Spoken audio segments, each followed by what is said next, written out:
राधे। चलो आप लोग को वृंदावन लेके चलते हैं। सुना लगे सारा देश, वृंदावन कुटिया बनाऊंगी।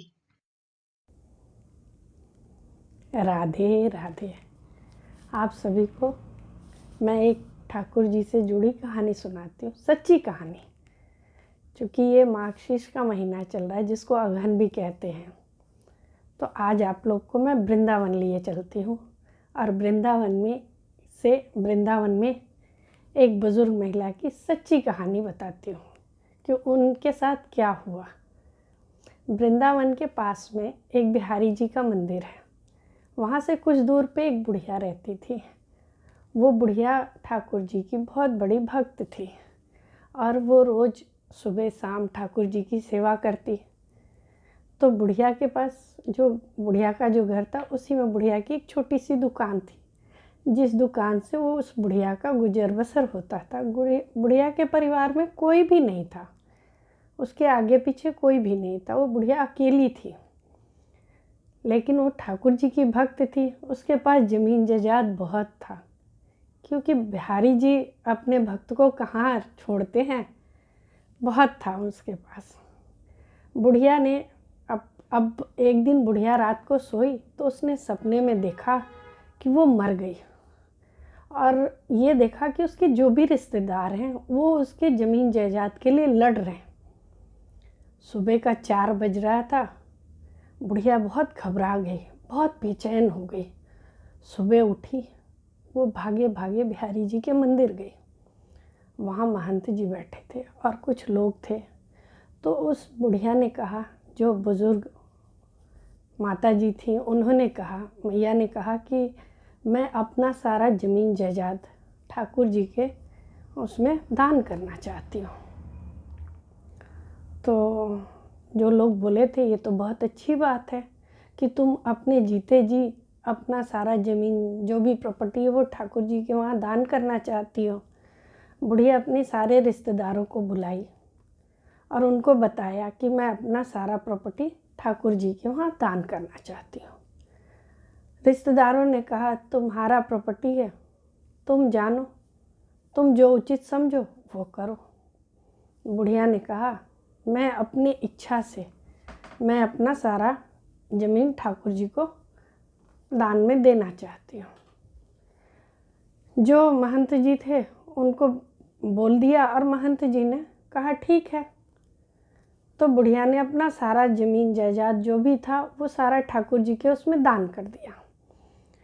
जब दान करने की बात हो गई तो जो उसके रिश्तेदार थे और वहाँ जो लोग थे, उन लोगों ने कहा कि जब इसने मैया ने सारा अपना ज़मीन जायदाद दान कर दिया है तो आप एक काम करो, इसी आश्रम में इसको एक जगह, एक कमरा दे दो जहाँ ये रहेगी।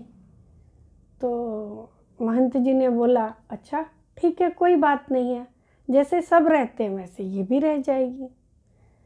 मैया ने वहाँ अपना दुकान मकान सारा छोड़ के ठाकुर जी के पास जो बना हुआ आश्रम था जहाँ वो लोग रहते थे वहाँ वो रहने लग गए।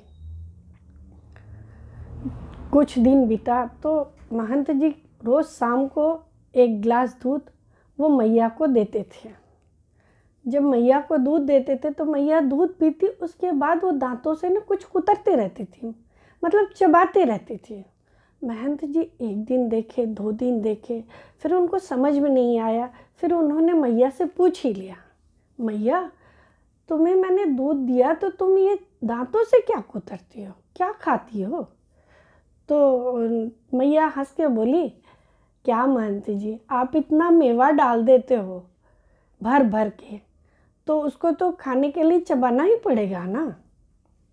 महंत जी बोले, मेवा? तो बोले हाँ। तो जो मैया थी उन्होंने अपना गिलास महंत जी को दिखाया। महंत जी को दिखाया तो गिलास के तले में मेवा थी। तो महंत जी को कुछ समझ में नहीं आया। रोज़ महंत जी दूध का गिलास मैया को देते और उस मैया फिर दूध चबा चबा के पीती। कुछ दिन तक ऐसा चलता रहा। फिर दोपहर का महंत जी खाना भिजवाते मैया को दाल रोटी, तो दाल के ऊपर रोटी चुपड़ी हुई घी में और दाल पे घी तैरता हुआ मिलता। महंत जी ने सोचा ना, ये मैया ना चोरी करती है। तो महंत जी ने एक दिन निगाह रखी और अपने शिष्यों को भी इस काम पे लगा दिया। महंत जी ने सारे शिष्य पूरे दिन पूरी रात मैया पे निगाह रखे रहे। रात भर सारे जगे रहे, कोई नहीं सोया। लेकिन मैया अपने कमरे से बाहर नहीं आई, मैया अपने कमरे में ही थी। सुबह का 4 बज गया। सभी ने सोचा अब आएगी मैया, अब आएगी मैया, लेकिन मैया नहीं आई। जब सुबह महंत जी ठाकुर जी को स्नान कराने जा रहे थे तो देखे कि ठाकुर जी का हाथ जो है वो दोनों हाथ घी में सना हुआ है, पूरा घी उससे टपक रहा है, यहाँ तक कि उनका पटुका भी गीला है। महंत जी को समझते देर नहीं लगी। महंत जी को ये देख के ना मैया से बड़ा ईर्ष्या होने लग गया, जलन होने लग गया। तो महंत जी ने पूरे गांव में ये अफवाह फैला दी कि मैया का ना दूसरे अन्य पुरुष के साथ इसका संबंध है। तो मैया जब मंदिर से कभी कदाल बाहर निकलती तो जो औरतें होती इसको देख के जोर जोर से ठहाके लगाती। मैया को बड़ा अजीब सा लगता था कि ये ठहाके क्यों लगाती हैं। एक दिन मैया से रहा नहीं गया, मैया ने उनसे पूछ ही लिया, आप लोग मुझे देख के इतने जोर जोर से हंसते क्यों हो? तो कुछ औरतों ने ना मुंह बना के ना बोला कि बताओ, इसका पति नहीं, मैया का पति नहीं था, मैया विधवा थी। तो बोले कि बताओ, जिसका पति नहीं है वो ऐसे काम करेगा? और मैया ठाकुर जी को अपना पति मानती थी, जैसे मीरा मानती थी ठाकुर जी को, बिहारी जी को, वैसे मैया भी ठाकुर जी को अपना पति मानती थी। तो जो औरतें थी गांव की, उन्होंने बोला बताओ, इस उम्र में आश्रम में रह के और ऐसे काम करती है। मैया रोते हुए अंदर आ गई और उन्होंने सारे रिश्तेदारों को इकट्ठा किया और उन्होंने बताई कि महंत जी ने ऐसा ऐसा कहा है। सारे रिश्तेदार और लोग इकट्ठे होके महंत जी के पास जाने लग गए। महंत जी मंदिर के दरवाजे पर ही बैठे थे। उन्होंने जब भीड़ को आते हुए देखा तो उन्होंने सोचा आज तो कोई त्यौहार भी नहीं है, मंदिर में इतनी भीड़ क्यों? लेकिन जब उन्होंने मैया को देखा तो वो समझ गए कि कोई तो बात है, तभी ये सारे आ रहे। मैया पहुंची, लोग भी पहुंचे। जो रिश्तेदार और लोग थे उन्होंने बोला, आप ऐसा कैसे कहते सकते हो कि मैया ऐसी है? मैया को हमने बचपन से देखा है, मैया बहुत शांत स्वभाव की है और बहुत अच्छे चरित्र की है, बहुत पवित्र है। तो पुजारी जी रोते हुए बोले, मैंने क्या गलत कहा? जो कहा वो ठीक कहा। लोगों को बड़ा आश्चर्य हुआ कि महंत क्या बोल रहे हैं। तो महंत जी रोने लग गए और बोले, मैं इस मंदिर में 50 साल से हूँ, लेकिन मैया को जो भगवान बिहारी जी करते हैं वैसा तो कभी भी मेरे साथ नहीं हुआ। लोगों को सुनकर बड़ा आश्चर्य लगा। उन्होंने पूछा, ऐसा क्या हो गया? तो महंत जी बोले, है तो सही इनका अन्य पुरुष के साथ संसर्ग। तो बोले, कौन है वो? लोगों ने पूछा। तो महंत जी ने कहा, वही जिसके मंदिर में आप खड़े हो, वो रहा सामने। तो लोगों ने कहा, बिहारी जी? तो बोले, हाँ। तो बोले, अगर बिहारी जी हैं तो इसमें आपको क्या दिक्कत है? फिर महंत जी रोने लग गया और बोले कि मुझे बिहारी जी, मैं 50 साल से इस मंदिर में हूँ, मुझे तो बिहारी जी ने कभी कुछ नहीं दिया, और इस मैया को रोज़ दूध, घी, मेवे ये सारे पचाते हैं, रोज़ के रोज़ पचाते हैं। तो बोले आपको कैसे पता?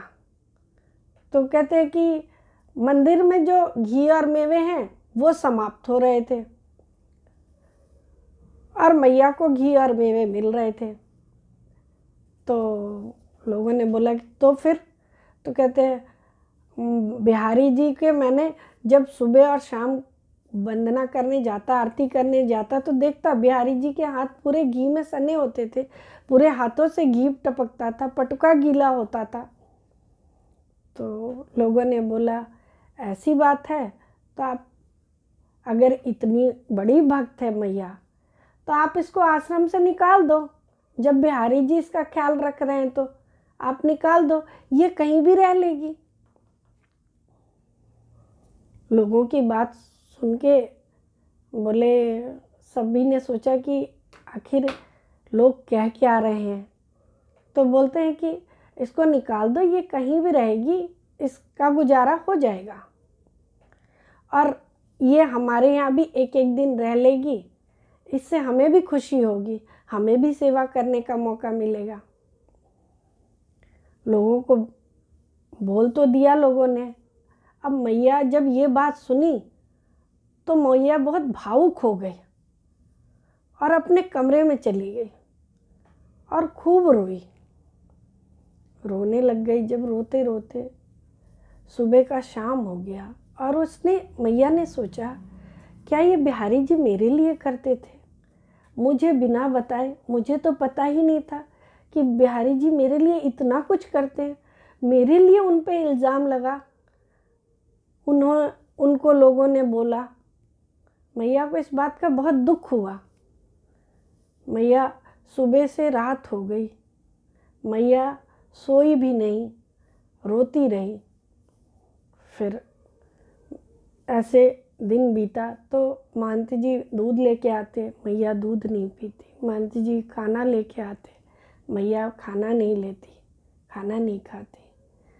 फिर अगले दिन जब सुबह से शाम हो गई, रात को मैया फिर एकदम जैसे बोलते हैं ना कि एकदम वो हो गई कि कुछ समझ में नहीं आ रहा है, भाव विभोर हो गई, भावुक हो गई और वो रोते हुए ना मंदिर के प्रांगण में आ गई। प्रांगण में आई और जब प्रांगण में आई तो तब रात्रि का पहर था। जब ठाकुर जी के मंदिर के आगे आई तो सुबह के 4 बज रहे थे। जब वो शाम आके बोली कि ठाकुर जी अब प्रभु मुझे कहीं नहीं जाना, जब आपने मुझे खिलाया अपने हाथों से तो मुझे किसी और के हाथों से नहीं खाना, मुझे जीवन भर आपके ही हाथों से खाना। मुझे भिखारन मत भगवान, मुझे दर दर की भीख के उससे नहीं बनाओ कि मैं भीख के लायक बन जाऊं। ऐसा मुझे नहीं बनना ठाकुर जी। अगर तुमने अपना स्नेह दिया है मुझे और अपने हाथों से मुझे खिलाया है तो अपने हाथों के पास, अपने चरणों के पास ही मुझे रखो। इतना कह के बुढ़िया रोने लग गई। और जब ये रो रही थी तब भगवान का दरवाज़ा जो था वो खुल गया। जब दरवाज़ा खुलने का आवाज़ हुआ तो जो महंत थे, पुजारी थे, जो आश्रम के लोग थे, सारे लोग मंदिर में आ गए और देखे कि जो बिहारी जी का गर्भगृह है उसमें से बहुत तेज रोशनी आई, बहुत तेज, मतलब जिसमें आंखें चुंधिया जाए इतनी तेज रोशनी। और उस रोशनी में उस जो मैया थी उनका प्राण जो था वो विलीन हो गया, उनकी आत्मा उस रोशनी में।